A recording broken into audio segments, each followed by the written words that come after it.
All right, Scotty, so we're about to break down a few of the things I want to work on with the bench press. So they're not gonna necessarily be anything that has to do with the pressing necessarily, but more of the setup, the actual process before we start the pressing.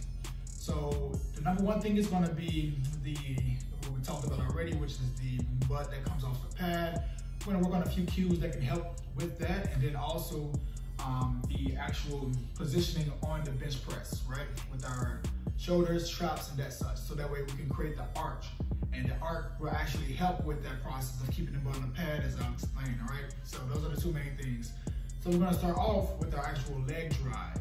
And that's gonna be one of the main reasons why the butt tends to come off the pad, is because kind of like improper use of leg drive. So we're gonna hit a few cues that we can focus on to really help with that process. So you're a pretty tall human being, I believe 6'2", 6'3", you said, so you have much longer legs. So what we're gonna do is focus on having a wider leg position, and we're gonna bring our legs out more, right? We're not gonna have them that close, we're gonna really try to spread them apart as much as possible. And we're gonna bring them back, right? Out and back. Same thing with our feet. We don't want our feet straight, we want them rotated, angled out, right? And this is kind of falling, which sucks. 1 second. So when we're standing up on the pad, we want our feet angled out, we want our legs angled out and back.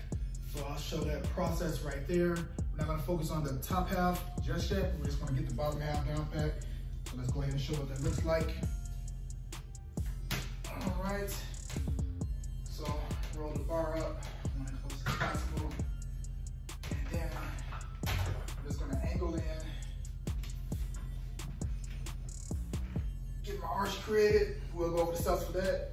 But as you can see, let's just say my legs are kind of, closed in. They're not really firing or active. We're gonna bring them apart as much as possible. Bring them back, angle the feet out. Now your feet can actually be, you can be on the tippy toes or flat-footed, whatever works best. I prefer the tippy toes because they can really help when I'm bringing my legs out. It helps to get the glutes to fire, right? You can really feel those glutes. And this is what helps drive down into the pad. When those glutes are active, you have more control over it, and you can feel what's happening right there. So when your legs are like this, they're strong, but they're not stable. They're not really in a fixed position. So you want to legs out, bring them back more to get them to fire, and then angle them, right? External rotation. Really get them to fire as much as possible and squeeze the glutes. You should be able to feel them throughout this whole movement, right? So that way, when you go to press, probably should have warmed up prior to doing this, but, all right. So when you go to press,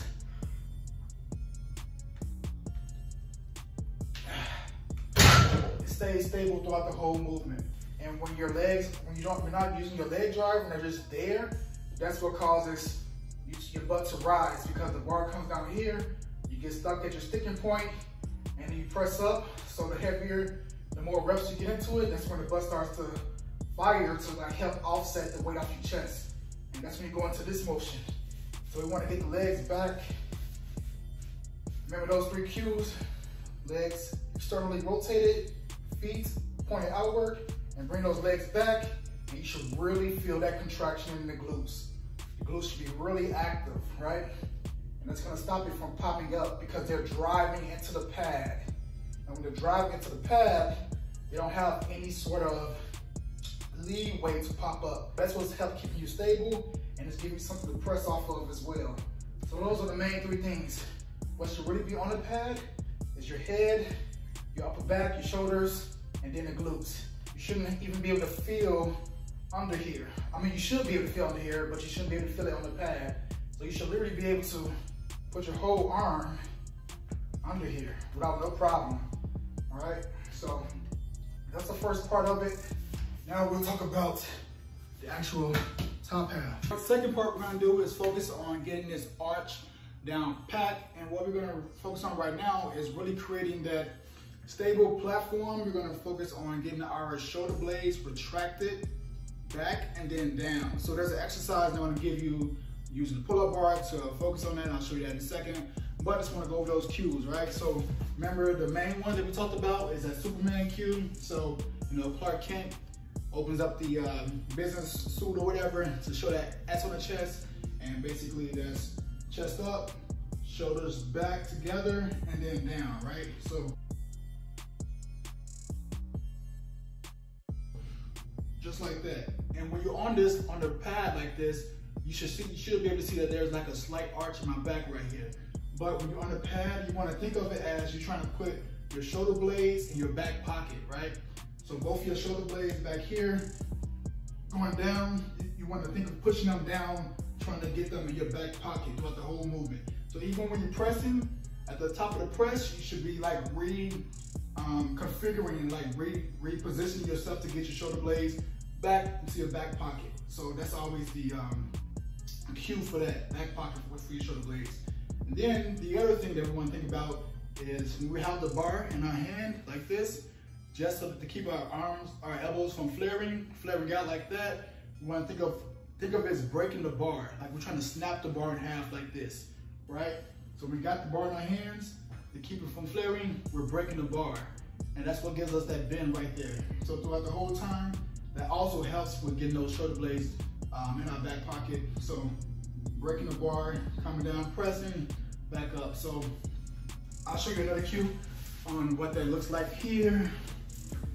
So one of the things that I like to do first when I'm setting up for the bench press is I'll show you a couple different ways you can do it, but right here, when I'm grabbing the bar, it's the first thing that I do after positioning. But you know, when you get down to the actual bar, you gotta reposition.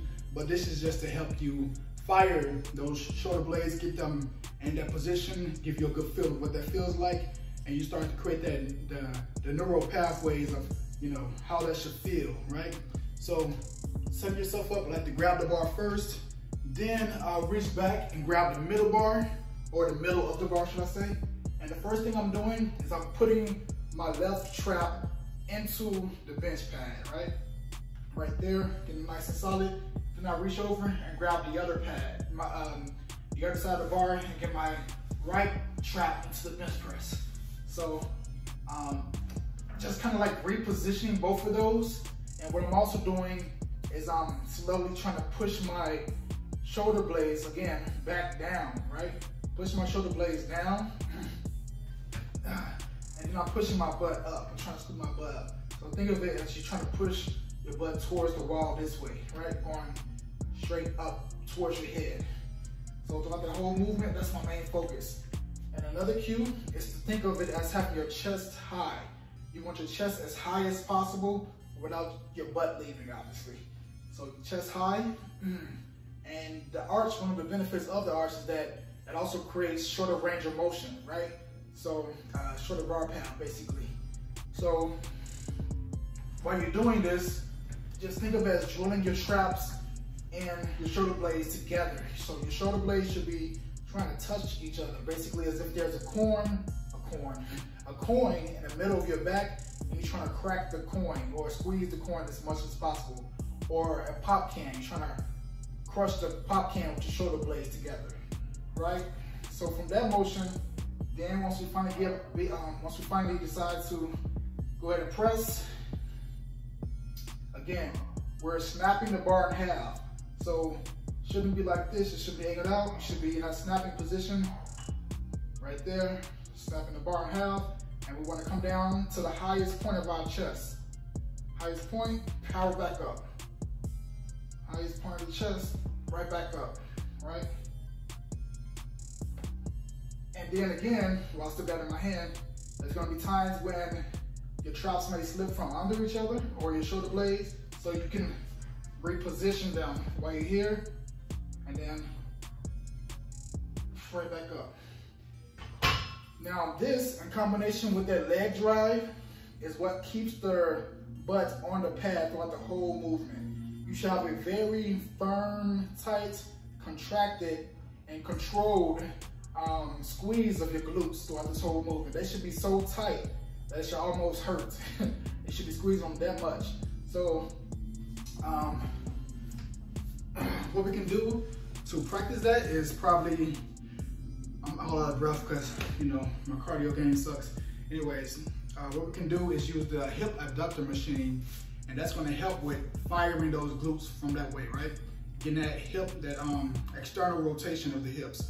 So that's gonna, when you're doing that, that's gonna really help fire the glutes and give you, that will have carryover to the actual leg drive and positioning. So definitely recommend that. Now I'm gonna show you the little movement that you can do on your bench press days to warm up. All right, so we're gonna go over those warm-up exercises that we talked about. So the very first one, I don't really have a name for it. It just flat out works. And the purpose of this is to teach scapular depression, right? So, all right, here we go. We're just hanging in a fully relaxed position. And all we're doing is trying to take our scapula, our shoulder blades, and as if we're putting them in our back pocket, right? So just like that. Relax, put your shoulder blades in the back pocket. Completely relax in the back pocket. And hanging, right? Now the benefit of this and how this translates over to the bench press, the reason why we're even doing this in the first place is because when you're in that bench press position, right? After you knock out that first cue, which is that the Superman routine or the Superman cue, when you have your chest out, shoulder blades in back, that in back part or in down, that positioning right there. So you take your shoulder blades, put it into your back pocket, and that's what creates that arch, right? The bench press arch right there. So it's training that depression movement. So the second thing that we're gonna do is we're gonna grab some bands. You can just adjust it by moving your hands together. And what we're gonna do is band pull aparts, right? So we're gonna start by having our shoulders in a protracted state, and then we're gonna retract them, right? So let me show them in here, so this is what it looks like. So shoulders protracted, retracted, protracted, retracted. And we just wanna do a couple of these, basically like a rear delt fly. I'll show it from the back. Bam, bam. All right, so the benefit of this is that it basically teaches you when you're on the bench press not to have a flat back, because you don't want that, right? When you're bench pressing, you don't want a flat back. You want to try to dig. So think of there, again, going back to that pop can analogy. If there's a pop can standing in the middle of your shoulder blades, you want to crush it, right? You want to crush the pop can with your scapula, with your shoulder blades. Crush the pop can, right? And that's what the band pull aparts are teaching. Firing up those same muscles, get them nice and warm, so that way when you get into the bench press, you're better able to have that mind-muscle connection. It's creating that solid base when you're setting up and getting you set up into position, and gives you a solid platform to bench off of. So now you're already warm, you kind of know what you're doing, you know what you're feeling for, because you've warmed up those muscles, you have a good connection with it, and it just helps to further ingrain that position, right? It helps to further, prior to even bench pressing, to get all those muscles fired and working, so that way once you actually get down to the bench press, you're ready to go. You already have that connection of what you're setting up with, and when you're in the middle of pressing, you can always readjust and get back into that motion because you have those muscles already fired and ready to roll, all right? So give it a try, let me know how that feels, and just practice those. Just get to do, quite a few reps. The band pull aparts, you can never do too many of those because not like a lot of resistance or anything like that. Same thing for the shoulder blade, shoulder depression, should I say. Hanging, you can do like 20 of these, right? Just getting yourself into position and just getting used to that. And that's what's gonna help carry it over to the actual bench press, make it a little bit easier for you when you get down to create that arch, right? Getting those muscles fired. Do this before every bench press session.